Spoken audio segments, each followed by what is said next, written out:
Assalamualaikum warahmatullahi wabarakatuh. Saya Adi Yulianto.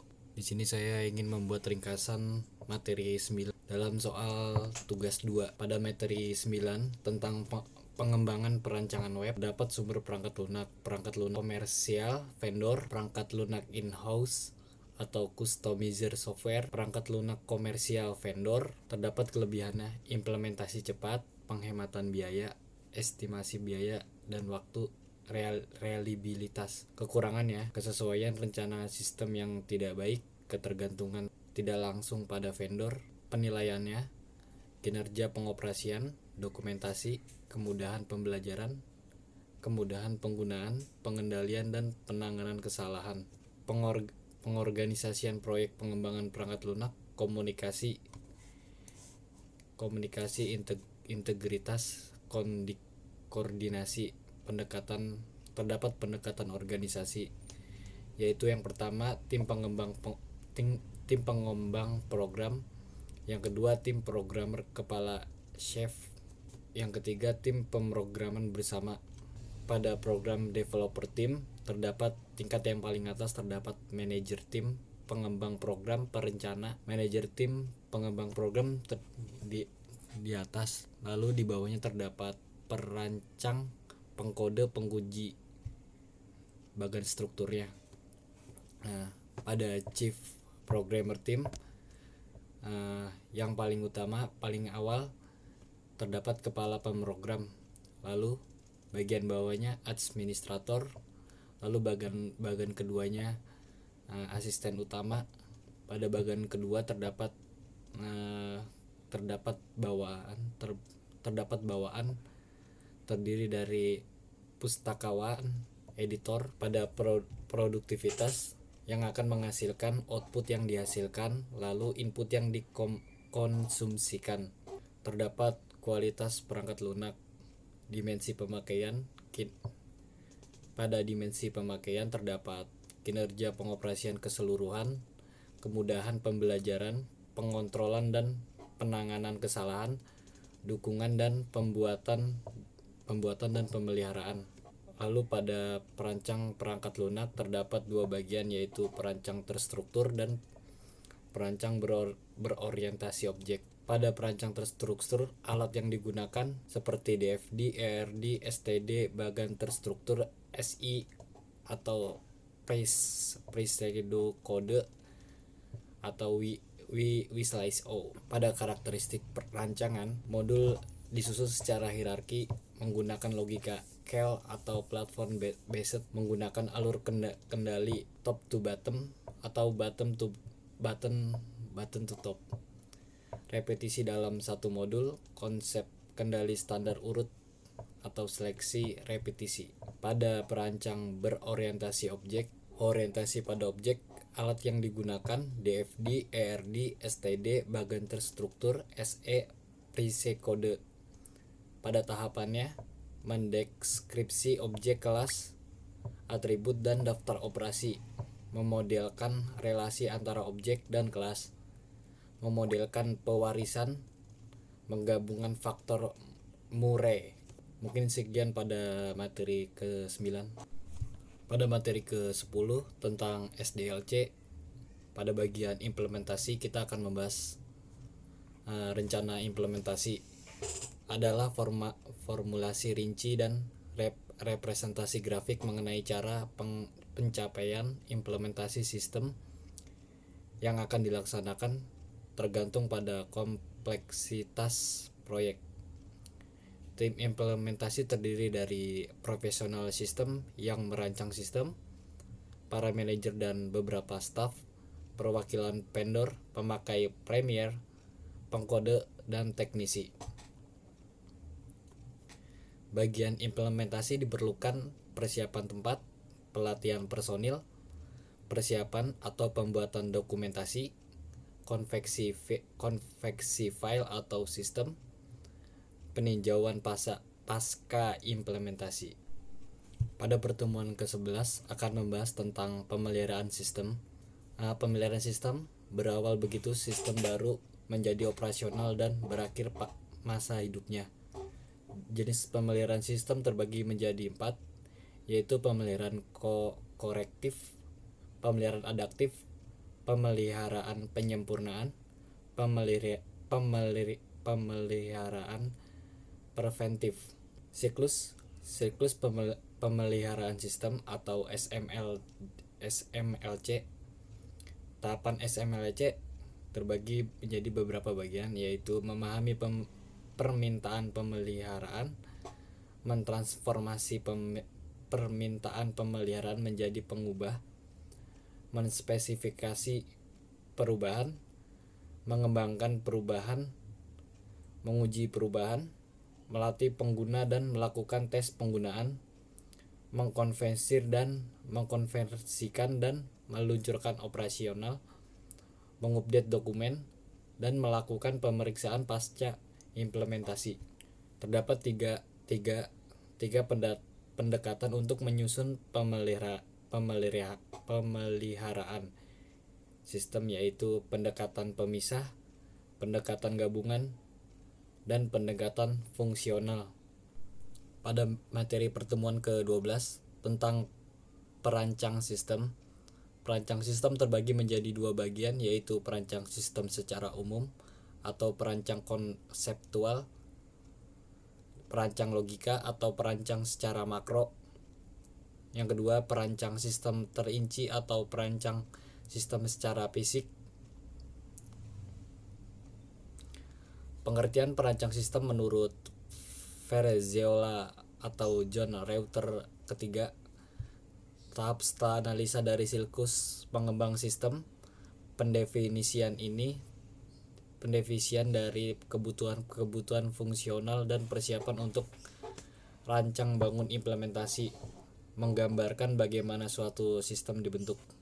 Dengan demikian, perancang sistem dapat diringkas sebagai berikut. Tahapan setelah analisa dari siklus pengembang sistem. Yang kedua, pendefinisian dari kebutuhan fungsional.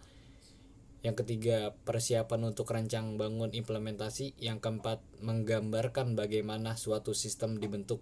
Tujuan perancang sistem yaitu untuk memenuhi kebutuhan kepada pemakai sistem, untuk memberikan gambaran yang jelas dan rancang bangun yang telah lengkap kepada pemrogram komputer dan ahli-ahli teknik yang terlibat, lebih condong pada desain sistem tersebut. Personil yang terlibat meliputi dari spesialis pengendali, personil penjamin kualitas, spesialis komunikasi data, pemakai sistem. Pada pertemuan ke-13, perancang sistem terinci. Perancang outputnya yaitu tujuan perancang output adalah mengubah data menjadi informasi yang berkualitas dapat digunakan. Tujuan akhirnya adalah untuk proses pengambilan keputusan. Macam-macam bentuk laporan. Bentuk dari laporan yang dihasilkan oleh sistem informasi yang paling banyak digunakan adalah dalam bentuk tabel dan bentuk grafik atau bagan. Laporan untuk level manajemen yang berbeda. Laporan berhierarki. Ada dua macam laporan berhierarki, yaitu filter report. Laporan yang dirancang untuk menfilter elemen-elemen data yang dipilih dari database sehingga pengambilan keputusan dan memperoleh laporan yang sesuai dengan kebutuhan. Yang kedua, responsibilitas report. Laporan yang dibuat untuk memutuskan siapa yang bertanggung jawab terhadap suatu laporan. Laporan yang membandingkan data. Ada tiga macam laporan yang membandingkan data. Yang pertama, horizontal report. Yang kedua, vertical report. Yang keempat, counterbalance report. Lalu laporan untuk memonitoring variasi data. Terdapat dua bagian, yaitu variance report. Yang kedua, exception report. Dasar merancang layer, pendoman perancangan laporan. Teknik untuk merancang laporan yang diperoleh oleh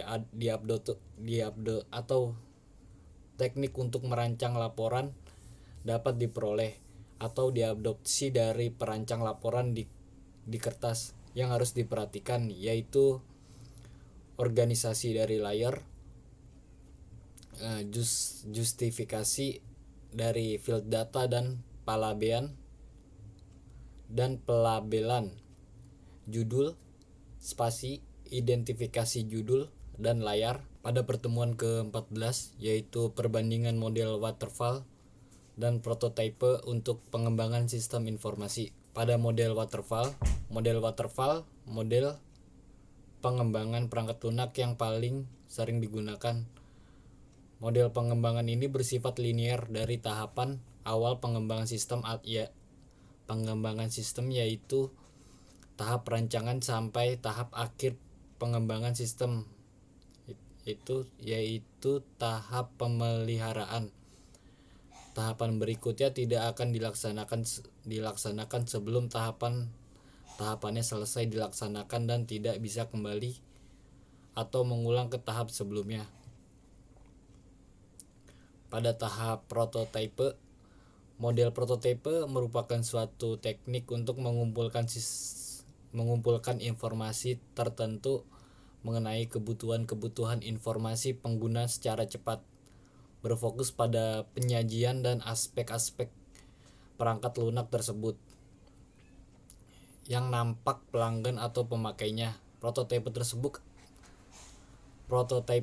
tersebut akan dievaluasi oleh pelanggan atau pemakai dan dipakai untuk menyaring kebutuhan pengembang perangkat lunak.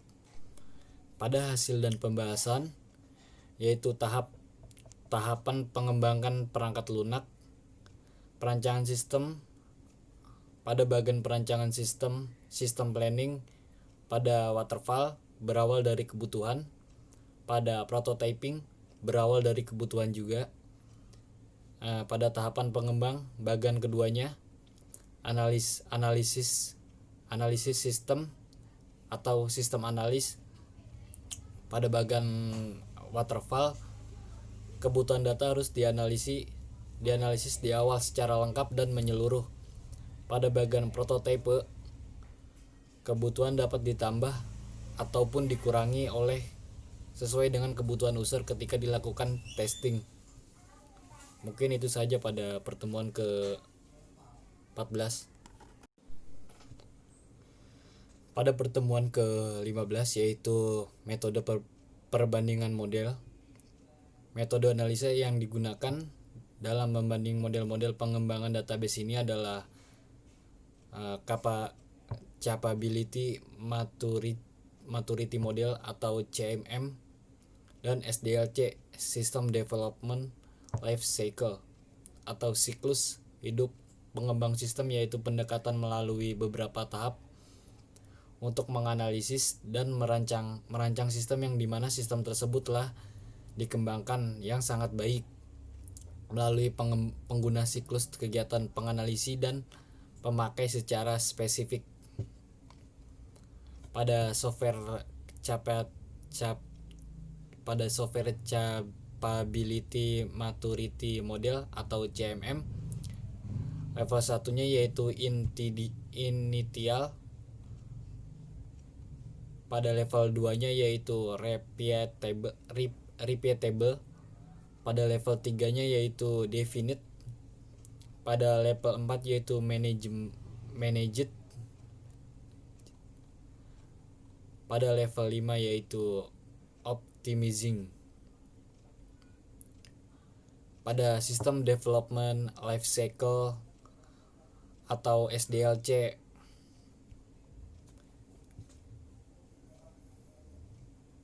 metode ini membutuhkan pendekatan sistematik dan sekuensial dalam pengembangan perangkat lunak, dimulai dari tingkat sistem dan kemajuan melalui analisis, yaitu desain, coding, testing, dan pemeliharaan.